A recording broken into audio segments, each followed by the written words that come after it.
नमस्कार दोस्तों, आरएस भक्ति की शक्ति चैनल पर फिर से मैं रेखा आपका एक बार फिर से स्वागत करती हूँ। और आज हम सुनेंगे गणेश चतुर्थी की विशेष कथा। इससे पहले गणेश स्थापना का एक वीडियो मैंने अपलोड कर रखा है, आप वहां जाकर देख सकते हैं कैसे विधि विधान से आप जो है गणेश जी की स्थापना कर सकते हैं।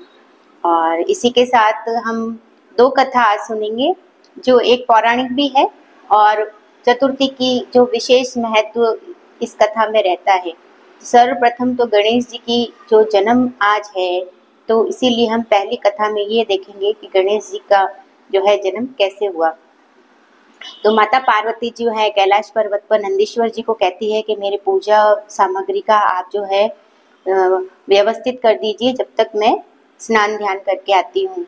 और नंदीश्वर जी कहते हैं कि सर्वप्रथम जो है हमारे ईश महादेव जी का जो हम आज्ञा का पालन करेंगे, तत्पश्चात जो है आपकी जो भी पूजा सामग्री है उसका हम व्यवस्था कर देंगे। यही सुन के माता पार्वती को लगता है कि काश कोई मेरा भी होता जो पहले मेरी आज्ञा का पालन करता।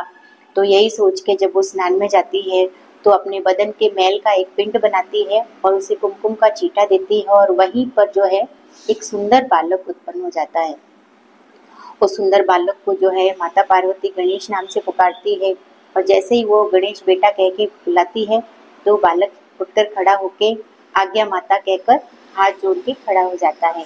और माता कहती है कि मैं स्नान करके आ रही हूँ, तब तक आप जो है मेरे द्वार पर खड़े रहें और किसी को भी अंदर आने की अनुमति ना दें। और ये कहकर माता पार्वती जो है स्नान ध्यान के लिए चली जाती है। और यहीं थोड़ी देर पश्चात जो है महादेव जी वहाँ पर आते हैं, और वहाँ पर आकर जैसे ही वो अंदर आने की कोशिश करते हैं तो वहीं पे जो है गणेश जी उन्हें रोक लेते हैं और कहते हैं कि माता की आज्ञा है कि अंदर कोई न जाए। ये सुनकर महादेव जी कहते हैं कि मैं तो अंदर जा सकता हूँ, मैं महादेव हूँ। और यत्र तत्र प्रयासों से वो उन्हें समझाने की कोशिश करते हैं कि वो उन्हें ना रोके, लेकिन गणेश जी जो होते हैं छोटे से बालक होते हैं, और आपको पता है कि बालक तो किस प्रकार जो है अपनी माता की आज्ञा का पालन करते हैं। तो उसी प्रकार जो है गणेश जी अपनी माता की आज्ञा का पालन करने के लिए महादेव जी को किसी भी विधि से अंदर जाने से रोकते हैं। और इसी पर के अंदर जब महादेव जी को अंदर नहीं जाने दिया जाता, तब महादेव जी को क्रोध आ जाता है, और महादेव जी जो है गणेश जी के ऊपर अपनी त्रिशूल को आज्ञा देते हैं कि उनका जो है सर धड़ से अलग कर दिया जाए। और ऐसा बोलकर जब अपना त्रिशूल फेंकते हैं तो गणेश जी का धड़ सर से अलग हो जाता है और धरती पर जाकर गिरता है। और पार्वती मैया इतने में जब स्नानघर से बाहर आती है तो वो देखती है कि गणेश जी का सर धड़ से अलग पड़ा है, और वो भी क्रोधित हो जाते हैं। और जो है वो क्रोध करके और रुदन करके और महादेव जी को कहते हैं कि आप जो है मेरे गणेश जी को कैसे भी करके वापस जीवित कीजिए। और इसी का जो है आज्ञा, इसी प्रार्थना को सुनते हुए महादेव जी को लगता है कि उन्होंने बालक को जो है उचित दंड से ज़्यादा ही दंड दे दिया। तो वो जो है अपनी नंदीगण को जो आज्ञा देते हैं कि आप जाओ और सर्वप्रथम जो भी सर आपको दिखे वो आप लेकर आना।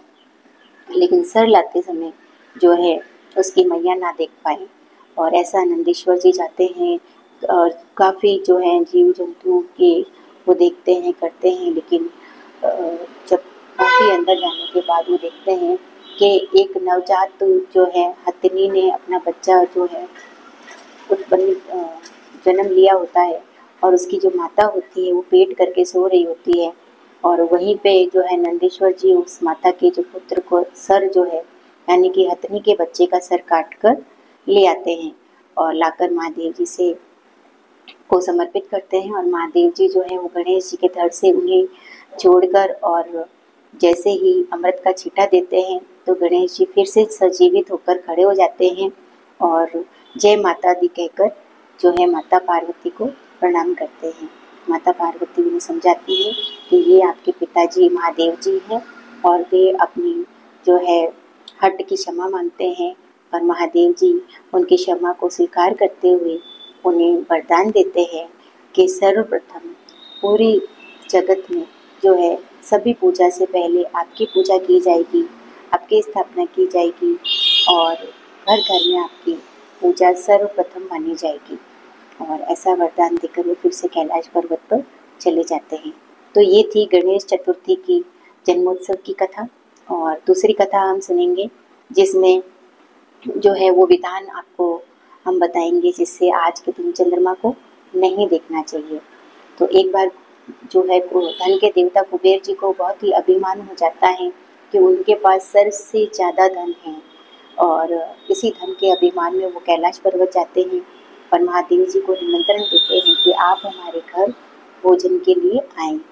महादेव जी कहते हैं कि मैं तो समाधि में लीन हूँ और मुझे तो समय नहीं है, लेकिन मैं अपने पुत्र गणेश को आपके घर भोजन के लिए अवश्य भेजूंगा। ऐसा बोलकर कुबेर जी सोचते हैं कि चलो कोई नहीं, मुझे तो अपना यश वैभव दिखाना है। महादेव जी नहीं तो गणेश जी ही सही, कम से कम मेरा यश वैभव कोई देखेगा तो सही। और इसी अभिमान में वो घर चले जाते हैं और भोजन की तैयारी करते हैं। इधर गणेश जी जो है उनके घर आते हैं और बहुत ही आदर मान के साथ गणेश जी को बैठाकर जो भोजन परोसा जाता है। और जैसे जैसे गणेश जी को भोजन परोसा जाता है, गणेश जी जो है वो सभी भोजन ग्रहण कर लेते हैं। और ऐसा करते करते जो कक्ष का महल का सारा भोजन होता है वो सभी जो है गणेश जी भोग लगा लेते हैं। और कुबेर जी ये देखते हैं कि अब तो जो सारा भोजन सब समाप्त होने आया है और ये देखकर उन्हें चिंता हो जाती है। तो गणेश जी को कहते हैं कि ये हमारे जो कक्ष का सभी भोजन था वो तो समाप्त हो चुका है। और गणेश जी कहते हैं कि मुझे तो अभी भी भूख लगी है, आप ऐसा करो कि आपके महल में जो भी फल फूल सब्जियां हैं वो सब ले आओ।